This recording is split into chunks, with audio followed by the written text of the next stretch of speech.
நாளின் செய்யும் வினிதானின் செய்யும் என நாடி வந்த கோழியின் செய்யும் கொடுங்கூற்றியன் செய்யும் குமரேசர் இரு தாளும் சிலம்பும் சதங்கையும் தண்டையும் சண்முகம் தோளும் கடம்பும் எனக்கு முன்னே வந்து தோன்றினே. உலகமெங்கும் வாழ்ந்து கொண்டிருக்கும் ஸ்ரீ குபேரன் டிவி நேயர்களுக்கு சைதை ராஜாவின் அன்பான வணக்கங்கள். நாம் இப்பொழுது இந்த எபிசோடில் வாக்கிய பஞ்சாங்க அடிப்படையில் மே மாத ராசி பலன்கள் சொல்ல இருக்கிறோம். கிரகங்கள் 12 ராசிகளுக்கும் எப்பேற்பட்ட பலனை வழங்கப் போகிறது என்பதை ஒவ்வொரு ராசியாக பார்க்கலாம் வாங்க. துலா ராசி காலபுருஷனுக்கு 7வது ராசி. சித்திரை 3-4 பாதங்கள், சுவாதி 4 பாதங்களும், விசாகம் 1 முதல் 3 பாதங்கள் வரை உள்ளடக்கியது. சுக்கிர பகவான் ஆட்சி பெறும் வீடு. இப்பொழுது சுக்கிரன் அதிகபட்சமாக மிதுனத்தில் சஞ்சாரம் செஞ்சு பலன்களை தருகிறார். இவ்வளோ நாளாக இந்த துலா ராசிக்கு சனி பார்வை இருந்தது, பிரச்சனைகள் இருந்தது. கேது இருக்கிறார், கேதுவை சனி பார்த்தார். இப்போவும் கேது இருக்கிறார். இருந்தாலும் இந்த மே மாதம் துலா ராசிக்கு எப்படி இருக்க போகுதுன்னா அமக்கலமாக இருக்குங்க, சூப்பராக இருக்கும். ஏன்னா குரு பார்வை ராசிக்கு கிடைக்கிறது. ராசிக்கு குரு பார்வை கிடைத்தால் குரு பலன் நிறைஞ்சி வருது. திருமண வயதில் இருக்கும் ஆண்களாகட்டும் பெண்களாகட்டும் திருமணம் கைகூடும் அப்படின்னு சொல்லலாம். தன்னம்பிக்கை அதிகரிக்கும், பேரு புகழ் உயரும், சமூகத்தில் அந்தஸ்து உயரும் அப்படின்னு சொல்லக்கூடிய ஒரு நிலை. 2ஆம் இடத்தை சனி பார்க்கிறார், 11ஆம் இடத்தை குரு பார்க்கிறார். அப்போது இப்போ பொருளாதாரத்தில் அளவு கடந்த சுபீட்சம் இருக்கும்.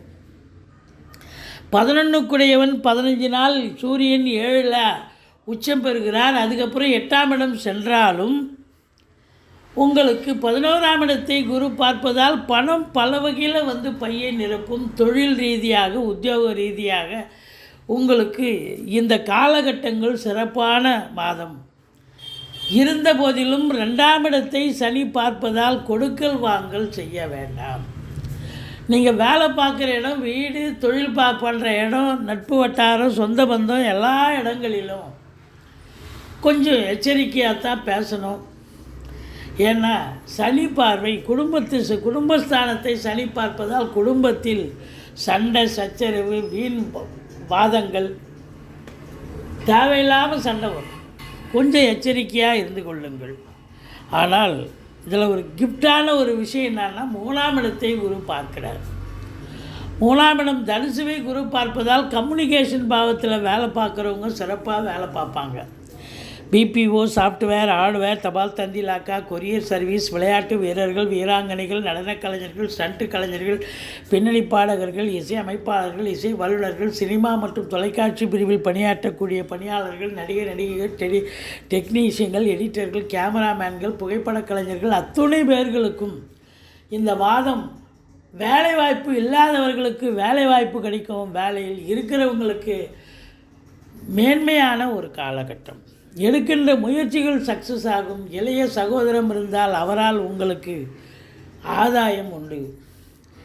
தூர தேசத்திலிருந்து நல்ல தகவல் வர இருக்கிறது. வெளிநாடு போகணும்னு நினைக்கிறவங்க தாராளமாக போகலாம்.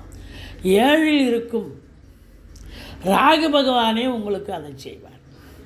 கண்டிப்பாக வெளிநாடு போகிறவங்க உயர்கல்வியாக இல்லை இப்போ தொழில் பண்ணணுமா இல்லை உத்தியோகம் பண்ணணுமா, எதற்காக நீங்கள் கிளம்புகிறீங்களோ அதுக்கு கண்டிப்பாக அங்கே போய் ஜாயின் பண்ணக்கூடிய ஒரு காலகட்டம். உங்கள் தசாபுத்தி அடிப்படையில் நீங்கள் வெளிநாடு போகணுன்னாக்கா கண்டிப்பாக இந்த மாதம் போகக்கூடிய ஒரு அமைப்பை ஏற்படுத்தி தருவார்.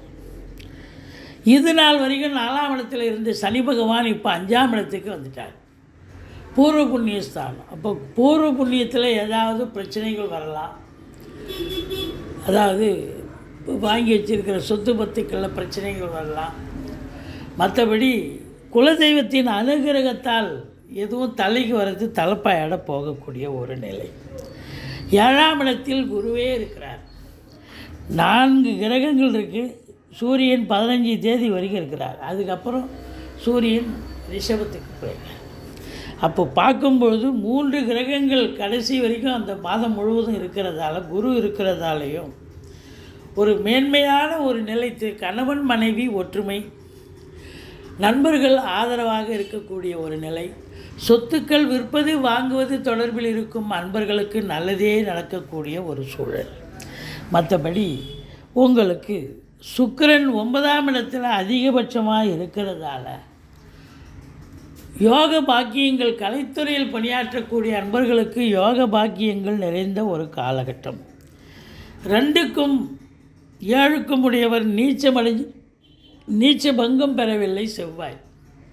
அதனால் குடும்பஸ்தானத்தையும் சனி பார்க்குறதால கொஞ்சம் குடும்பத்தில் சண்டை சச்சரவு பிரச்சனைகள் வரும். கொஞ்சம் எச்சரிக்கையாக இருந்து கொள்ளுங்கள்.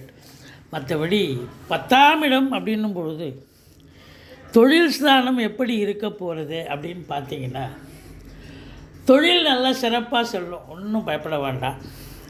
ஏன்னா லாபஸ்தானத்தை குரு பார்க்குறார். லாபம் கிடைக்கணுன்னா அப்போ தொழில் நல்லா தானே போகணும். தொழிலில் திருப்புமுனை ஏற்பட்டு நல்ல சம்பாத்தியத்தை பார்ப்பீர்கள், காசு பணம் பார்ப்பீங்க, எண்ணிய செயல் ஈடேறும், எல்லாம் லாபமாக மாறுதல். நம்பி கடன் வாங்கி தொழிலில் போடுங்க, தொழில் நல்ல அபிவிருத்தி ஆகும். இது நாள் வரைக்கும் அர்த்தாசிரம சனி, இனி சனி சம்பந்தம் இல்லை. அதனால் நீங்கள் தாராளமாக இன்வெஸ்ட் பண்ணலாம், தொழிலில் நல்ல லாபம் கிடைக்கும். உத்தியோகம் பார்க்குறவங்களுக்கு ப்ரமோஷன், இன்க்ரிமெண்ட்டு, தேவையான இடத்துக்கு ட்ரான்ஸ்ஃபர் வாங்கிட்டு போகிறது, இப்படி மேலதிகாரியுடைய ஆதரவு, சலுகைகள் எல்லாம் கிடைக்கக்கூடிய ஒரு மாதமாக இது அமைகிறது. மூத்த சகோதரம் இருந்தால் அவரால் ஆதாயம். நீங்கள் எதை தொட்டாலும் இந்த துலா ராசிக்கு இந்த மாதம் சக்ஸஸ் தாங்க. எந்த ஒரு சின்ன முயற்சி எடுத்தாலும் அது இமாலய வெற்றி பெறும். அது மட்டும் இல்லைங்க, 2வது திருமணத்திற்காக காத்திருப்பார்கள், ஆண்களாகட்டும் பெண்கள். இவங்களுக்கெல்லாம் இப்போது அற்புதமான ஒரு காலகட்டம்.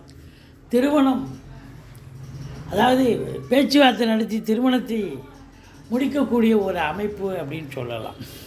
மொத்தத்தில் இந்த துலா ராசிக்கு 19, 20, 21 சந்திராஷ்டம நாட்கள் வரை இருப்பதால் கொஞ்சம் எச்சரிக்கையாக இருங்க. சந்திராஷ்டம நாளில் கேஷ் டிரான்சாக்ஷன் வச்சுக்காதீங்க, புதிய ப்ராஜெக்ட் எதுவும் ஆரம்பிக்காதீங்க, வழக்கமாக செய்யும் பணிகளை செய்து வாருங்கள். மற்றபடி உங்களுக்கு கணவன் மனைவி ஒற்றுமை இருந்தாலும் குடும்பத்தில் மற்ற குடும்ப உறுப்பினர்கள் சண்டைக்கு வருவாங்க, பிரச்சனை இருக்கும். கொஞ்சம் எச்சரிக்கையாக இருந்து கொள்ளுங்கள். மகாலட்சுமி வழிபாடு செய்யுங்கள். இந்த துலா ராசிக்கு இந்த மே மாதம் மேன்மையான ஒரு மாதமாகத்தான் அமையப்போகிறது. ஸ்ரீ குபேரன் டிவியை பார்த்தமைக்கு நன்றிகள். மேலும் இது போன்ற தகவல்களை தெரிந்து கொள்ள ஸ்ரீ குபேரன் டிவியை சப்ஸ்கிரைப் செய்யுங்கள். மறக்காமல் பெல் ஐக்கானை கிளிக் செய்யுங்கள்.